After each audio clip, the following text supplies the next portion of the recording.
Pour un cinéaste, avoir la capacité de révéler l'extraordinaire dans l'ordinaire, n'était-ce pas la plus belle des vertus? C'est ce qu'on va voir aujourd'hui dans les films du vendredi, Life of Chuck.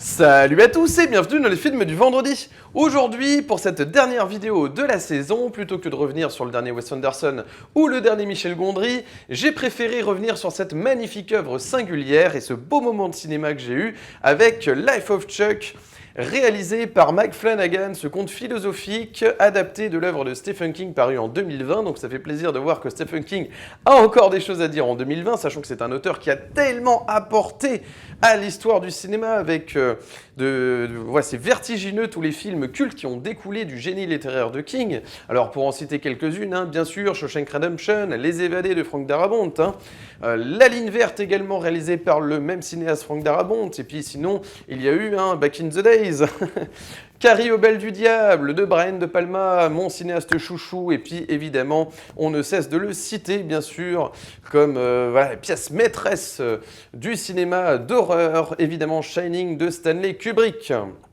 Alors justement c'est intéressant parce que Mike Flanagan n'en est pas à son premier coup d'essai pour adapter des œuvres de King. Alors il y a eu Jessie en 2017 que je n'ai pas vu, donc vous pouvez me dire si vous l'avez vu ce que vous en avez pensé donc en commentaire. Et puis il y a eu Dr. Sleep, bien sûr la suite de Shining que j'avais chroniqué sur la chaîne, donc n'hésitez pas à faire un tour justement sur la vidéo, je vous la mets juste ici. Et puis donc cette fois-ci, c'est une œuvre qui est certes va avoir par parcimonie, des petits éléments fantastiques, mais c'est avant tout un joli conte philosophique, un beau drame aussi, un peu métaphysique. Moi, ça me plaît beaucoup, justement, quand on se sert du genre, comme vous le savez, je ne cesse de le répéter sur cette chaîne, quand on se sert du genre pour mettre en exergue soit des problématiques de société, soit des traits de notre espèce, de l'être humain. Là, en l'occurrence, c'est vraiment ça, c'est-à-dire de voir un peu avec cette dimension apocalyptique qu'est la fin de vie en fait. Ça parle aussi de la fin de vie, de comment accepter la mort aussi quelque part, et puis de reconnaître en chacune de nos vies l'extraordinaire en fait. C'est-à-dire que chaque vie mérite d'être vécue. Il y a vraiment quelque chose de très poétique qui se dégage. Le film va citer le poète américain Walt Whitman avec son Song of Myself, bien sûr, qui pour les métalleux dont je fais partie va forcément vous renvoyer à ce groupe finlandais de métal symphonique Nightwish, bien sûr. Petite parenthèse pour les métalleux. Et puis, évidemment, ça nous renvoie même à Richard Dawkins, par exemple, avec son Greatest Show on Earth. Donc ce biologiste et théoricien de l'évolution. Il est professeur aussi d'université, Richard Dawkins, ce Britannique qui aussi nous rappelle sans cesse en fait que nous avons une chance inouïe en fait de pouvoir mourir car il y a tellement de personnes qui ne vont pas naître en fait. C'est-à-dire que c'est vraiment une chance énorme de pouvoir, ne serait-ce que parce que de toute manière, il y a tellement de vies qui ne pourront pas arriver, tellement d'individus qui ne pourront pas arriver sur Terre, que cette loterie, en fait, cette loterie que représente la naissance, est une chance, en fait. Il n'a cessé de le répéter. C'est absolument magnifique. Évidemment, il y a des très belles choses à prendre de cet auteur. Alors, il n'est pas cité dans le film, mais pour moi, je vois clairement le parallèle avec Richard Dawkins également. Et donc, voilà. L'histoire banale en fait d'un comptable, donc Charles Krantz, dit Chuck, qui va être présenté sous différents aspects à travers 3 actes qui vont être en sens inverse, puisque nous avons l'acte 3, ensuite l'acte 2 et on termine par l'acte 1. Alors l'acte 3, qui va être le premier présenté dans le film, nous présente Chuck à travers des panneaux publicitaires. Donc ce n'est pas le protagoniste, il y a des personnages qui vont parler de ce fameux Chuck, mystérieux, on ne sait pas qui c'est, etc. Même le spectateur est fasciné, parce que dans un premier temps, on nous parle de Chuck à travers des panneaux publicitaires. Alors il y en a qui sont en vidéo aussi, des apparitions, mais tout ça est très curieux avec cette dimension fin du monde, parce que finalement, à la fin, on découvre de cet acte que Chuck, en fait, est mourant, et donc tous ces personnages qu'il a pu rencontrer dans sa vie font partie, en fait, de son univers, hein. Donc là, on revient aux multitudes citées par Walt Whitman, ce poète américain, qui est encore une fois cité dans le film, hein. C'est-à-dire ces multitudes, tous ces individus qu'on a pu rencontrer dans notre vie et qui d'un seul coup, parce qu'on va partir de ce monde, eh bien voilà, c'est comme si l'univers tout entier allait s'écraser, voilà, exploser. On a donc ces étoiles qui commencent à partir dans le ciel, c'est très beau en fait. On a ce professeur avec sa compagne qui sont en train d'assister à cette fin du monde, tout ça en parlant de ce fameux Chuck qu'ils ont peut-être croisé, ils savent plus, etc. C'est très très beau. Dans un second temps, donc nous avons l'acte 2. Et donc là, on va découvrir Chuck à quelques mois de sa mort, en fait, dans une journée très banale, et il va faire la rencontre bien de cette batteuse, en fait, hein, comme un groupe de rock. En fait, elle est toute seule, elle fait de la batterie comme ça pour gagner sa vie dans la rue. Et donc, eh bien, Chuck va s'arrêter devant elle, il va pas trop savoir pourquoi, il va commencer à se mettre à danser, etc. Et petit à petit, dans le film, plus on avance dans le film, plus on va pouvoir recoller les morceaux pour savoir pourquoi, en fait, il a fait tel choix dans son existence, pourquoi se mettre à danser, pourquoi ça fait écho à lui petit, avec sa grand-mère, etc. Tous les liens, en fait, vous allez pouvoir recoller les puzzles dans la vie de Chuck à travers les différentes séquences qui sont présentées un peu dans le désordre, en fait. Donc moi, j'aime beaucoup parce que de bouleverser un petit peu justement le récit en racontant les choses eh bien, dans un ordre chronologique un peu le bouleverser, eh ben, ça permet de faire ressortir justement, d'essayer de comprendre pourquoi Chuck a tel comportement à tel moment, etc. Donc ça, j'aime beaucoup. Et puis, il va y avoir une dimension un peu plus fantastique aussi, qui va nous renvoyer un peu à Big Fish, hein, quelque part. Moi, j'ai pensé à ça aussi, hein, de Tim Burton, avec ses prédictions sur la mort des individus. Parce qu'en fait, Chuck n'a pas le droit d'aller, il vit chez ses grands-parents quand il est enfant, hein. L'acte 1, c'est quand il est enfant, interprété par Jacob Tremblay, j'avais beaucoup aimé aussi dans Wonder. Et bien, voilà, ce petit gamin, ce petit enfant, eh bien, son grand-père va lui dire sans cesse, donc interprété par Mark Hamill, hein, le Luke Skywalker de la saga Star Wars, eh bien voilà, son grand-père va constamment lui répéter de ne pas aller dans la chambre du haut, dans la maison, parce qu'il y aurait des fantômes, etc. Et puis un jour, il va pouvoir y accéder et découvrir, c'est la scène finale, hein, c'est totalement une chronique spoiler, eh bien, il va se voir sur son lit d'hôpital dans la chambre, il va assister en fait à sa mort qui arrivera des années plus tard, donc à 39 ans. Voilà, il a 11 ans, je crois, et donc il voit sa mort à 39 ans. Donc c'est très très beau, parce qu'on recolle les pièces en fait de sa vie, tout le puzzle. Et c'est absolument magnifique, c'est très singulier la manière dont c'est raconté, c'est une œuvre qui parle évidemment de la chance de pouvoir, eh bien, ne serait-ce qu'exister, le côté multitude, eh bien, c'est de se rendre compte qu'en fait que toutes les personnes qu'on a pu croiser, côtoyer dans son existence, en fait, font partie elles-mêmes en fait d'une sorte de petit film, en fait. On se crée son propre univers, hein, comme rappelle donc la professeure dans le film, hein, parce qu'à un moment donné, Chuck, enfant, va poser une question sur Walt Whitman à sa professeure qui va expliquer, mais en fait, les multitudes, c'est ça. C'est-à-dire que tu vas te créer ton propre univers à partir de tout ce que tu as pu sentir, voir, toutes les personnes que tu as pu côtoyer, croiser, etc., font partie de ton univers à toi, en fait. C'est comme si chacun on a tous, en fait, notre propre lecture du monde, notre propre univers, en fait, et c'est très, très beau. Et en même temps, il y a un côté où, finalement, eh bien, nous ne faisons qu'un aussi en tant qu'espèce humaine, en fait. Ça revient ainsi à dire que, eh bien, finalement, la mort de quelqu'un, c'est un peu, ça concerne un peu, finalement, toute notre espèce, en fait. Nous sommes tous condamnés à mourir, en fait, hein. Il y a un vrai message là-dessus. Et donc, cet apocalypse qui, d'un seul coup, arrive, parce que Chuck va partir, c'est très, très beau. Alors, j'ai vu que, évidemment, je comprends que certains étaient beaucoup plus touchés par l'acte 3, je peux comprendre. C'est peut-être là, peut-être ce qu'il y a de plus, la plus grosse prise de risque, en fait, la plus grosse audace peut-être vient peut-être de la première partie par rapport à ce côté un peu métaphysique, fin du monde, apocalyptique, raconté d'une autre manière que des explosions comme on voit dans beaucoup de grosses productions voilà, de bonne facture, mais qu'on a vu 1000 fois. Ça fait du bien de sortir un peu de ça, de trouver une singularité dans la manière de raconter l'apocalypse à travers la fin de vie. La fin de vie, en soi, c'est apocalyptique. Donc, ça concerne tout à chacun, en fait, plutôt que de mettre des buildings qui pètent partout et de nous faire des trucs le jour d'après, ou je sais pas, 2012, enfin vous voyez, des films catastrophes qu'on a vus 1000 fois. Et donc voilà, de raconter ça autrement, de manière assez réaliste finalement, parce que bien qu'il y ait des touches de fantastique, on est dans une histoire réaliste en fait.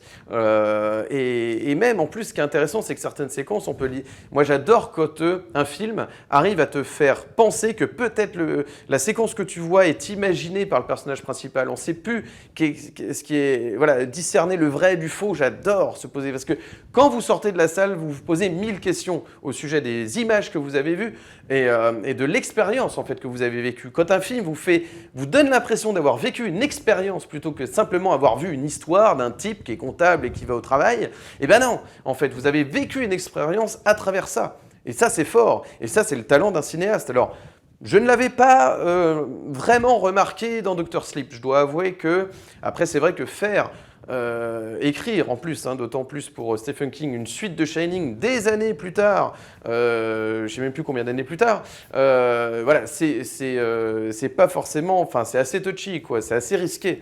Alors voilà, peut-être que c'est pour ça, peut-être que c'est aussi l'œuvre de base, mais McFlanagan, je ne voyais pas encore vraiment son talent, j'avais du mal à voir. Cette fois-ci, je pense que voilà, il est lancé, j'espère qu'il continuera sur cette lancée-là. S'il revient dans un registre un peu plus classique de l'horreur, parce que j'ai vu qu'il avait fait aussi le prequel de Ouija, vous voyez, donc bon, évidemment, mais c'est une bonne école aussi, le film d'horreur de série B pour se lancer, en fait. Mais voilà, c'est vrai que là, je trouve qu'il commence à rentrer un peu dans la cour des grands grâce à ce film. Je le verrais bien aux Oscars, alors je sais, c'est pas forcément très original de le dire, tout le monde le dit, bien sûr, mais ce serait vraiment formidable. Ça fait du bien de voir des œuvres comme ça. Alors, c'est perfectible, attention, hein, c'est pourquoi on s'emballe sur ce film aussi, c'est parce qu'il n'y en a pas assez des œuvres comme ça. Je ne dis pas que c'est forcément révolutionnaire. Vous allez voir un beau film, en fait, c'est tout. Mais en fait, c'est tellement rare, ça devient tellement rare que forcément, on est obligé de s'emballer, en fait. Et moi aussi, je me sens concerné. J'ai envie de m'emballer quand je vois ça, parce qu'il y en a trop peu, il y en a trop peu. Et la rareté fait que d'un seul coup, voir cet ovni fait du bien. Ça fait du bien. Ça fait des années qu'on n'a pas vu une très belle œuvre comme ça. Souvent, c'est vrai qu'on le doit beaucoup de fois à Stephen King. Hein, bien sûr, on ne sous-estime pas le nombre d'œuvres cinématographiques qui sont adaptées des œuvres de King. Mais là, c'est vrai que d'arriver toujours eh bien, à apporter quand même un souffle, un élan de nouveauté, de cinéma avec des sensations en fait en tant que spectateur, que vous êtes dans la salle, que vous n'êtes pas juste là en train de passer, de voir le temps passer, parce que c'est aussi ça, c'est un problème. J'ai vu certaines personnes me dire trouver le film long. Moi, je vais vous dire, je vois parfois des films de 3 heures, des blockbusters qui font plus de qui approchent les 3 heures et dont il ne se passe pas grand-chose en fait. C'est hallucinant de voir tout ce qui se passe en fait dans la vie de Chuck, alors que c'est un type ordinaire plutôt que une figure super-héroïque boostée aux hormones avec énormément d'effets spéciaux. Enfin, non, là, ça change énormément. Je trouve que ça fait du bien de retourner un peu aussi un cinéma où ça joue. Moi, j'ai jamais vu Mark Hamill comme ça. On a toujours vu Mark Hamill dans la saga Star Wars, on s'en souvient toujours pour Luke Skywalker. Eh bien là, écoutez, en fin de carrière, le gars, eh bien, il a de quoi manger grâce à ça. Il a un vrai rôle. On va s'en souvenir de ce grand-père, en fait. Franchement, ça fait plaisir aussi d'enlever un peu ces étiquettes aussi à ces acteurs qui représente, hein, et Tom Hiddleston aussi, hein, avec Loki, hein, cette figure évidemment, alors super-héroïque non, puisque c'est un super-vilain, mais vous voyez, dans l'écosystème en fait des blockbusters, de les sortir de là, de les extirper, je suis sûr que eux en plus ils trouvent un salut quelque part, ça les change en fait, je dis pas que c'est Attention, je ne dis pas que les Star Wars sont du mauvais cinéma, absolument pas, je ne dis pas non plus forcément que Marvel c'est totalement mauvais, c'est pas ça, c'est simplement que on aime bien les voir dans autre chose, de temps en temps, ça fait du bien, comme Hugh Jackman, il est capable d'aller chez Florian Zeller, tu te dis, avec The Sun, qui est magnifique, Hugh Jackman, que tu associes forcément à Wolverine, ça fait du bien de les sortir justement de ces étiquettes-là, d'avoir des choses à jouer, ce sont des bons acteurs, je crois même que Tom Hiddleston, oui, il a joué dans Hamlet, au théâtre, il a joué au théâtre, des œuvres classiques, il s'est enquillé du classique avant de finir en costume à faire, entre guillemets, un peu, j'ai pas envie de dire le guignol avec Loki, mais à côté, c'est ça, non, donc il est capable d'avoir des rôles très très beaux. Alors c'est dommage qu'il n'ait pas, par contre, plus de texte, évidemment, à restituer. C'est vrai qu'il fait passer beaucoup d'émotions, plutôt avec son regard, sa gestuelle, etc. C'est vrai qu'il n'a pas beaucoup de répliques, et puis il n'a pas beaucoup de présence à l'écran. Finalement, tout est pour tout. Ouais, il apparaît ouais, que peut-être dizaine, vingtaine de minutes, j'en sais rien. Enfin, j'exagère un peu, non, peut-être pas. L'acte 2, il est quand même assez long. Mais c'est vrai qu'on le voit surtout sur un acte, et on se remémore surtout la séquence où il danse face à cette batteuse. Hein. Voilà, et puis donc il y a une belle histoire en fait qui commence à naître. Si on devait résumer ce film d'ailleurs, je pense que ce serait clairement avec la séquence de la batterie et de la danse en fait.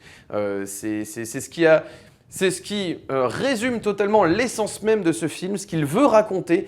Tout est bien, condensé, concentré, hein, c'est comme un concentré, un smoothie de ce que veut raconter le film dans la séquence de la danse. Voilà, clairement, et puis c'est peut-être une des plus belles, et peut-être même une des plus belles qu'on n'ait pas vues depuis un moment, en fait. Ça nous fait du bien, parce que ce film va osciller, en fait, entre le côté un peu fantastique, le côté un peu comédie musicale, si on veut, quelque part, avec cette danse improbable, et puis avec le teen movie, finalement, puisqu'on va revenir avec Chuck, jeune, qui va se mettre à la danse, justement, presque parfois on peut penser à Billy Elliot, enfin vous voyez, ça va titiller en plus, à mon avis, tous les âmes de cinéphiles, parce que on peut faire plein d'échos avec plein de films en fait. D'un seul coup, vous dites « Ah tiens, ça me rappelle un peu le côté puzzle, machin, ça va me rappeler tel film. » Parce que dans Donnie Darko, c'est exactement ça. Il y a une catastrophe annoncée que le protagoniste va éviter de justesse, donc il va vivre cette aventure. Là aussi, il y a de l'extraordinaire dans l'ordinaire, la vie de ce jeune homme, hein, qui est un adolescent ordinaire. Et en même temps, cette boucle temporelle, et puis ce bouleversement aussi des séquences du récit qui sont déstructurées, donc l'ordre chronologique des séquences, hein, des événements sont un peu aussi disruptés. Donc à nous de reconstituer aussi un peu le puzzle, hein, le côté un peu lynchien qu'on aime bien de manière générale aussi dans ce genre de film, un peu métaphysique. Donc voilà, écoutez, peut-être que je m'emballe un peu, c'est assez dithyrambique. Je voulais m'interdire de faire du dithyrambique et finalement j'ai eu du mal, hein, comme vous pouvez le constater. Mais je peux pas cacher mon plaisir que j'ai eu, en fait. Je peux pas cacher le plaisir que j'ai eu. Et Dieu sait que je me fais absolument pas influencer par tout ce qu'on peut dire, parce qu'en général, les films, on vous bassine en disant c'est génial, ça, il faut absolument le voir, etc.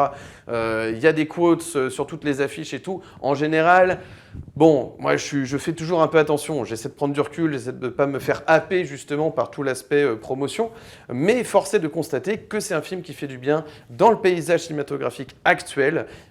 Franchement, voilà, on est dans une période où c'est la consommation des films aussi est toujours un vrai sujet. Voilà, il y a le côté immédiateté avec les plateformes, il y a le côté facilité parfois, le côté on voit plus de quantité que de qualité. Et là, en 1h51 que dure ce long métrage, eh bien écoutez, on voyage avec Chuck dans ses pensées, qui nous renvoie à notre propre condition en fait. On va tous mourir, hein. Là c'est pas du spoil les amis, on va tous mourir, voilà, un jour. Et justement ça nous rappelle aussi eh bien, l'urgence quelque part de vivre,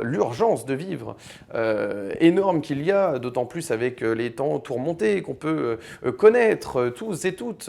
Eh bien voilà, je trouve que c'est un beau message humaniste, c'est un beau message d'humanité. Et je trouve que ce film voilà, nous rappelle ça, nous rappelle aussi la joie qu'il y a d'avoir été sur Terre en fait.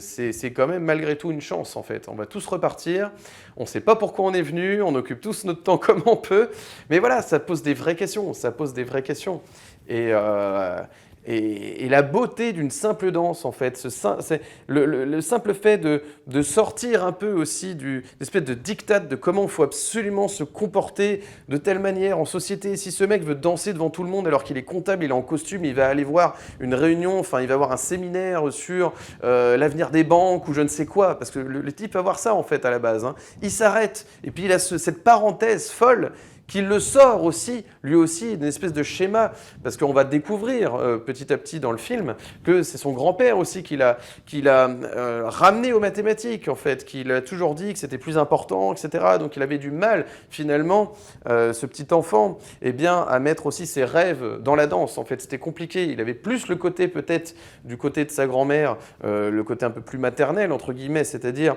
ce côté où il y avait plus l'âme d'artiste, le côté un peu féminin de de l'artiste, et finalement le côté beaucoup plus droit, vous voyez un peu, c'est le grand-père, mais le côté un peu plus pater familia comme ça, qui est là pour lui inculquer les valeurs, voilà, le côté droit, le côté... Donc c'est ça qui est très beau, c'est de voir aussi pourquoi tel ou tel choix sont faits dans tel moment de notre existence, à travers tout ce qu'on a pu vivre, étant enfant, ado, puis jeune adulte, puis ensuite âgé. Alors là, malheureusement, Chuck n'aura pas la chance d'aller plus loin que ses 39 ans, mais on peut lui dire merci en tout cas.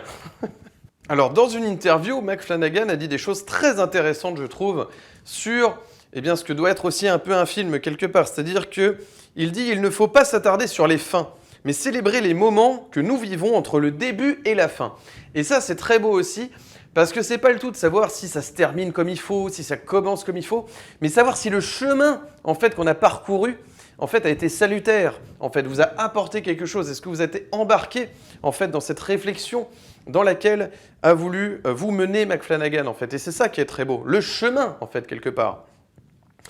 Et donc, je vais reprendre aussi ce que dit Mike Flanagan, donc de manière plus exhaustive, avec la citation complète. En ressentant des émotions qui, depuis la pandémie, sont certainement revenues au premier plan pour beaucoup d'entre nous, le sentiment que le sol se dérobe sous nos pieds, que le chaos grandit, c'était le point de départ d'une histoire qui s'est révélée être une célébration incroyablement joyeuse de ce que signifie être en vie. Vous voyez, donc ça fait écho à ce que je vous disais. Il ne faut pas s'attarder sur les fins, mais célébrer les moments que nous vivons entre le début et la fin, comprendre comment nos vies s'assemblent et prennent un sens lorsque nous regardons en arrière. Voilà ce que raconte Life of Chuck, en fait.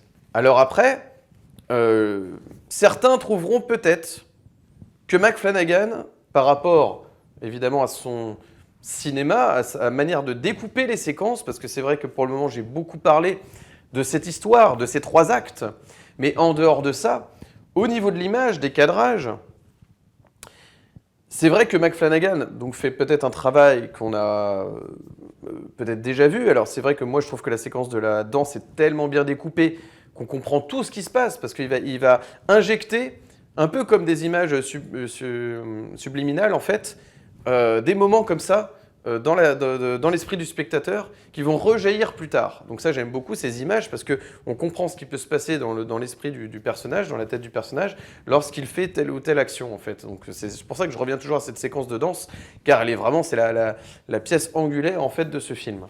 Et donc, par moment, par contre, il va y avoir un petit tic qui va peut-être déranger certains spectateurs, c'est l'utilisation, peut-être un peu trop souvent, de la voix off.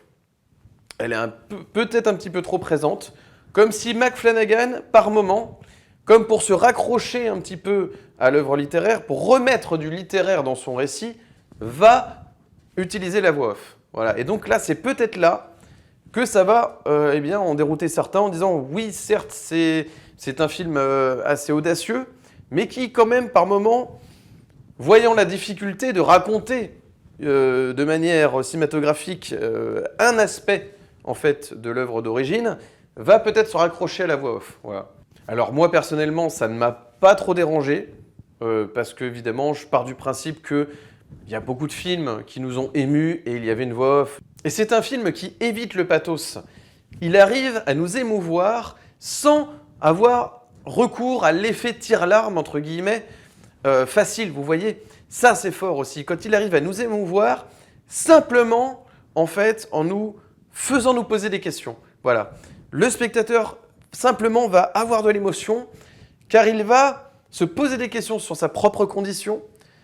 Ça, en fait, c'est ça qui est très fort. Quand le film, en fait, fait un effet miroir et qui vous renvoie la balle, quelque part. Il vous renseigne sur vous-même. En fait, le cinéma, c'est quoi? Le théâtre, c'est quoi? L'art, c'est quoi? La musique, c'est quoi? Voilà, l'art, de manière générale, la littérature.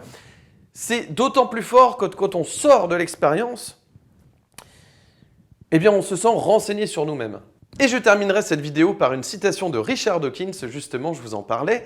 Alors, c'est une traduction mot à mot, vous serez indulgents, mais ça donne à peu près ceci. « Nous allons mourir, et c'est ce qui fait de nous les chanceux. La plupart des gens ne mourront jamais, car ils ne naîtront jamais. Les personnes potentielles qui auraient pu être ici à ma place, mais qui ne verront jamais la lumière du jour, sont plus nombreuses que les grains de sable du Sahara. Certes, parmi ces fantômes à naître, on compte de plus grands poètes que Keats. de plus grands scientifiques que Newton. Nous le savons car l'ensemble des personnes possibles permises par notre ADN dépasse largement l'ensemble des personnes réelles. Malgré ces probabilités stupéfiantes, c'est vous et moi, dans notre banalité, qui sommes ici. Nous, quelques privilégiés, avons gagné à la loterie de la naissance contre toute attente. Comment osons-nous nous plaindre de notre inévitable retour à cet état antérieur, dont la grande majorité n'a jamais bougé? Alors voilà, c'est mot à mot comme je vous l'ai dit, mais quand même, qu'est-ce que c'est beau, nous, quelques privilégiés, avons gagné à la loterie de la naissance contre toute attente. Donc comment osons-nous nous plaindre de notre inévitable retour à cet état antérieur? Nous avons gagné, nous allons partir de ce monde, mais nous sommes les vainqueurs, voilà.